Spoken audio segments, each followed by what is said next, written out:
کہ پاکستان کو خدارا اب آزاد کر دو۔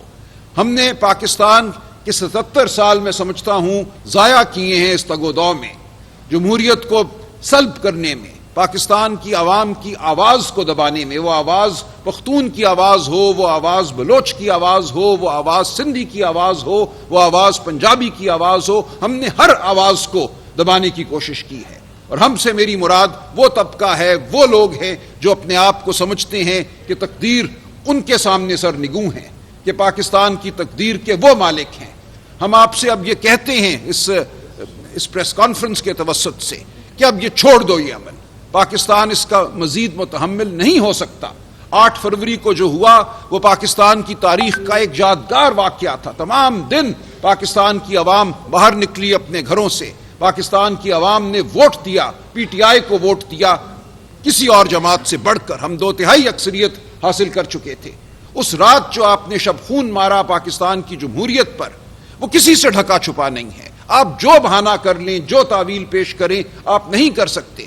اس جھوٹ کو چھپانے کے لیے اب آپ ایک کے بعد دوسرا حملہ کر رہے ہیں پاکستان کے آئینی نظام پر۔ پہلے آپ نے عدلیہ کو مغلوب کرنے کی کوشش کی، عدلیہ میں بھی 6 جج اٹھ کھڑے ہوئے۔ خط لکھا اسلام آباد ہائی کورٹ کے ججوں نے، جو ایک تاریخی اہمیت کا خط ہے، اس نے میں سمجھتا ہوں ہمارے پورے عدالتی نظام میں ایک نئی روح پھونکی ہے۔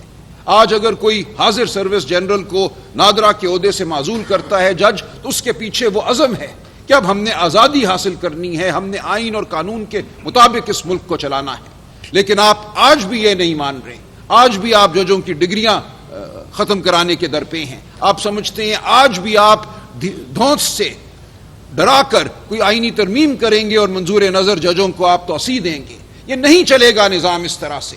جو کچھ ہوا ہے 8 فروری کے بعد عدلیہ کے حوالے سے، جس طرح عدلیہ کو مغلوب کرنے کی کوشش کی گئی، یہ کہا گیا کہ ہم حاضر سروس ججوں کی بجائے ریٹائرڈ ججوں کے ذریعے الیکشن کے جو معاملات ہیں، جو الیکشن اپیلیں ہیں، ان کا فیصلہ کرائیں گے، اور حاضر سروس جج جو ہیں ان کو بالکل سائٹ پہ کر دیں گے۔ ریٹائرڈ جج ایسے آئیں گے جن کو آپ کانٹریکٹ دیں گے، معاہدے دیں گے، تاکہ وہ سر نیچا کر کے تنخواہ لیں، اور تنخواہ لیتے لیتے 5 سال گزار دیں جو اسمبلی کی مدت ہے۔ یہ ہم نہیں ہونے دیں گے۔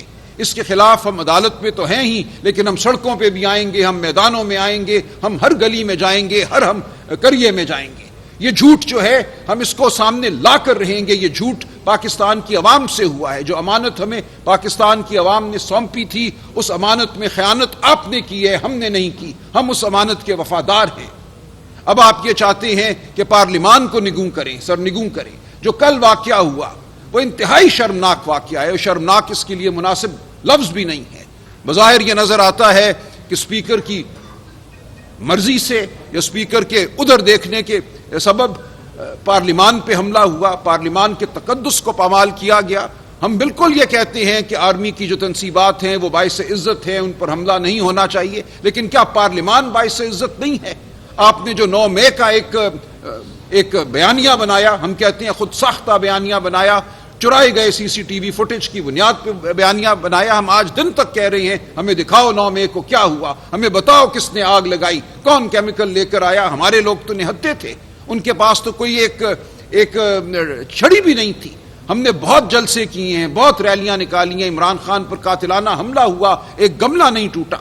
اس دن کیا واقعہ ہوا وہ CCTV فوٹیج ہمیں کہا جاتا ہے ناپید ہے، صرف چھوٹے چھوٹے ٹوٹ ہم آپ کو دکھائیں گے، پوری بات جو ہے وہ ہم سامنے نہیں لائیں گے۔ اور آدھا سچ جھوٹ ہوتا ہے، آدھا سچ ہمیشہ پورا جھوٹ ہوتا ہے۔ تو اس جھوٹ کی بنیاد پر آپ ایک جمہوری جماعت کے پیچھے پڑ گئے، جو پاکستان کی سب سے بڑی جماعت ہے۔ آپ سمجھتے ہیں کہ آپ اس کو ختم کر دیں گے؟ آپ ایسا نہیں کر سکیں گے۔ یہ کوئی طالع آزما تاریخ میں نہیں کر سکا۔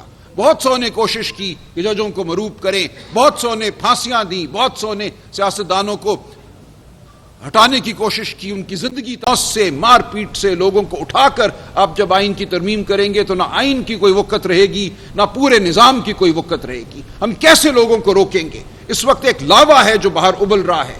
اتنے لوگ ہمیں سارا دن سینکڑوں ہزاروں مجھے میسج آ رہے ہیں کہ ہم سڑکوں پہ نکلنا چاہتے ہیں۔ میں ان کو یہی کہتا ہوں کہ آپ کا فرض ہے اب نکلنا سڑکوں پر۔ ہم عدالت میں بحث کر چکے اور کرتے رہیں گے، ہم پارلیمان میں بھی بات کرنے کے خواہش مند ہیں، لیکن آپ تو پارلیمان پہ بھی حملہ کرتے ہیں۔ تو اب کون سا راستہ رہ جاتا ہے پاکستان کی عوام کے لیے؟ ہم کسی کے راستے میں کھڑے نہیں ہوں گے. یہ ہر فرد کا میں سمجھتا ہوں اب ایک فرض ہے, ایک فریضہ ہے کہ وہ باہر نکلے اور اپنی آواز بلند کرے. عدلیہ کو اگر آپ معطوب کرتے ہیں, پارلیمان کو اگر آپ معطوب کرتے ہیں, تو پھر سڑک کے علاوہ, میدان کے علاوہ کوئی جگہ نہیں رہ جاتی ہے جہاں پاکستان کے عوام اپنی آواز بلند کر سکے. ہم نے ایک جلسہ کیا جس کی آئین ہمیں اجازت دیتا ہے. آئین میں اس کو بنیادی حق کہا گیا ہے. آپ نے ایک دن پہلے قانون بنا کر کہا کہ جلسہ کرنا بھی جرم ہے. کون سا جلسہ ہے جو سوئچ بٹن دبا کر 7 بجے ختم ہو سکتا ہے؟ جب لاکھوں کی تعداد میں عوام آتی ہے تو اس عوام کو آپ ایک چٹکی بجا کر ختم نہیں کر سکتے, وہ رہے گی وہاں پر. اور کون سا جرم ہے اگر 8 بج جائیں, اگر 9 بج جائیں, اگر 10 بج جائیں؟ کیسے یہ جرم ہو گیا؟ آپ کہتے ہیں چونکہ 9 بج گئے تھے اس لیے جرم ہے. آپ نے پی ٹی آئی کی تمام بڑی لیڈرشپ کو, صف اول کی لیڈرشپ کو معطوب کیا, ان کو گرفتار کیا, کیونکہ آپ کا مقصد کچھ اور ہے. آپ یہ چاہتے ہیں کہ دھونس سے, پارلیمان سے آپ آئینی ترمیم کرائیں. آپ چاہتے ہیں لوگوں کو اٹھائیں اور اٹھا کر ان سے ووٹ دلوائیں جو ان کے ضمیر کے خلاف ہو, جو پاکستان کے عوام کے ضمیر کے خلاف ہو.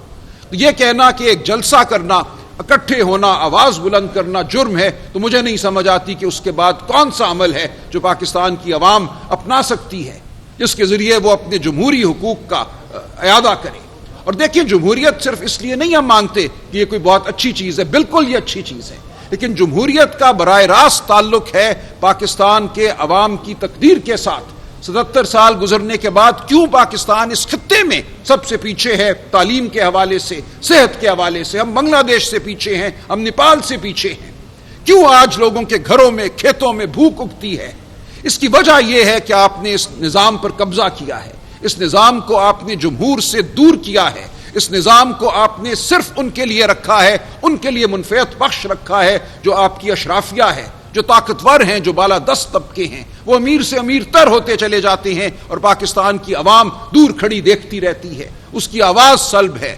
اس کے ذہن پہ آپ نے ڈاکہ ڈالا, اس کو تعلیم نہ دے کر اس کے بچوں کے مستقبل پر آپ نے ڈاکہ ڈالا. جمہوریت اس لیے ضروری ہے, آئینی نظام اس لیے ضروری ہے کہ جمہوریت اور آئین کے ذریعے ہی ہم پاکستان کے عوام کو ان کا مستقبل واپس لوٹا سکیں گے, ان کو ہم بھوک سے نجات دلائیں گے, ان کو ہم فلاح کی راہ پہ چلائیں گے. یہ کہنا کہ کرپشن کوئی ایشو ہی نہیں ہے, کوئی مسئلہ ہی نہیں ہے. آج میں یہ سنتا ہوں لوگوں سے جو آج اقتدار کے پیچھے کھڑے ہیں, وہ کہتے ہیں کوئی بات نہیں, انہوں نے کرپشن کی تھی, ہمارے ساتھ اب یہ بڑے اچھے ہو گئے ہیں.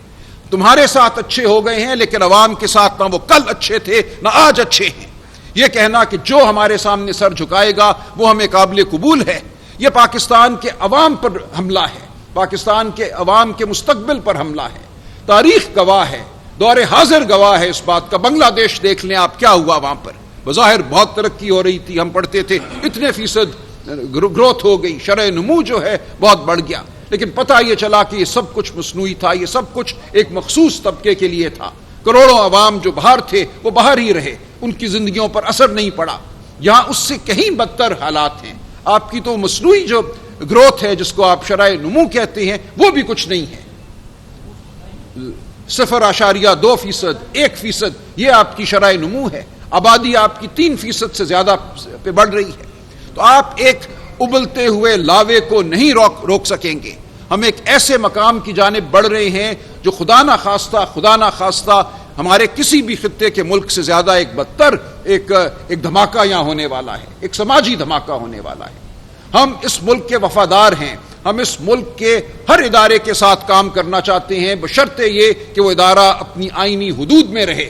ہم پاکستان کے محافظ ہیں, ہم پاکستان کے ہر خطے کے محافظ ہیں. آج صبح مجھے وزیر اعلیٰ صاحب نے بتایا ان کی کیا مصروفیات ہیں اس پورے صوبے میں امن و امان قائم رکھنے کے حوالے سے, وہ لکی مروت ہو, وہ بنو ہو یا کوئی اور علاقہ ہو. آپ پی ٹی آئی کو جو عوام کی جمہوری جماعت ہے, جو عوام کی آواز ہے, اس کو اگر منظر سے ہٹائیں گے تو پھر آپ کو ان کا سامنا کرنا پڑے گا جو بم چلاتے ہیں, جو پاکستان سے ٹوٹ جانا چاہتے ہیں. ہم نے پاکستان کو تھاما ہوا ہے. پی ٹی آئی وہ جماعت ہے جو وفاقی جماعت ہے, آج واحد وفاقی جماعت ہے. آپ ہمیں سندھ میں کام کرنے دیں, آپ ہمیں بلوچستان میں کام کرنے دیں. سندھ کا حاری ہمارا منتظر ہے, ہم جائیں گے وہاں, ہم دیکھتے ہیں کون ہمارا راستہ روکے گا. بلوچستان کی عوام ہماری منتظر ہے, ہم وہاں بھی جائیں گے. ہمارا دل ان کے ساتھ دھڑکتا ہے. ہم نہیں چاہتے کہ آئندہ کبھی کوئی شخص گم ہو اپنے پیاروں سے. ہم دیکھ رہے ہیں بلوچستان میں جو اس وقت ایک تحریک چل رہی ہے, یہ تاریخی اہمیت کی تحریک ہے، آپ اس سے صرف نظر نہیں کر سکتے مارنگ بلوچ کو برا کہہ کر۔ اس کے والد ہوئے گم، اس کے والد ہوئے شہید۔ ہمیں اس بات کا ادراک کرنا ہے، اس بات کو ماننا ہے کہ ان کا غم صحیح غم ہے، اس کی ایک بنیاد ہے، اس کی ایک وجہ ہے، اس غم کا ہمیں مداوع کرنا ہے۔ آج خیبر پختونخوا میں جو نعرے ہو رہے ہیں، جو خلفشار ہے، اس کے بھی ہم شاہد ہیں، اور اس کا بھی حل صرف ہمارے پاس ہے۔ ہم اس پوری عوام کو، اس پوری یوتھ کو ساتھ لے کر اس وقت کھڑے ہوئے ہیں۔ آپ اگر ہمیں منظر سے ہٹاتے ہیں تو ایک ایسا انتشار اس ملک میں برپا ہوگا جو آپ کو بھی بہا کر لے جائے گا۔ دیکھیں، ہم جمعے کے دن، یہ تو میں نے عرض کیا کہ یہ پاکستان کے عوام کا حق ہے کہ وہ اپنی آواز بلند کریں، آج بلند کریں، کل بلند کریں۔ میں ان کو بالکل یہ دعوت دیتا ہوں اور ان کو کہتا ہوں کہ یہ آپ کا فریضہ ہے، لیکن ایک اجتماعی سطح پہ پی ٹی آئی جمعے کے دن ایک کال دے گی۔ جمعے کے دن پورے ملک میں ملک گیر احتجاج ہوگا، جس کو ہم ایک آرگنائز طریقے سے، ایک سلیقے سے ہم آگے لے کر چلیں گے، پرامن طریقے سے آگے لے کر چلیں گے، لیکن یہ ایک بھرپور احتجاج ہوگا، کوئی غلط فہمی میں نہ رہے۔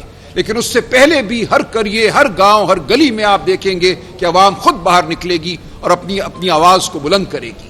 بہت شکریہ۔